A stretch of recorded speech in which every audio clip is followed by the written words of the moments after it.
जिल्हा परिषद कार्यालय सभागृहात हिंगोली येथे राष्ट्रीय आरोग्य अभियानाअंतर्गत जिल्हा परिषदचे मुख्य कार्यकारी अधिकारी विवेक गायकवाड यांच्या अध्यक्षतेखाली आरोग्य विभागाची आढावा बैठक घेण्यात आली। या बैठकीमध्ये रुग्णांना गुणात्मक सेवा देण्याच्या उद्देशाने व ग्रामपंचायत स्तरावर शासनाचे राज्यस्तरीय पुरस्कार मिळवण्यासाठी वैद्यकीय अधिकारी यांना मुख्यालयीन राहणे बंधनकारक करण्यात आले आहे।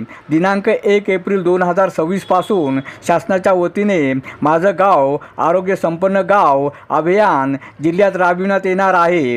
ग्रामपंचायतींना राज्यस्तरावर प्रथम पुरस्कार 5 कोटी, द्वितीय पुरस्कार 3 कोटी, तृतीय पुरस्कार 2 कोटी देण्यात येणार आहेत। अशा प्रकारचे पुरस्कार मिळवण्यासाठी बैठकीमध्ये सविस्तर चर्चा करण्यात आली।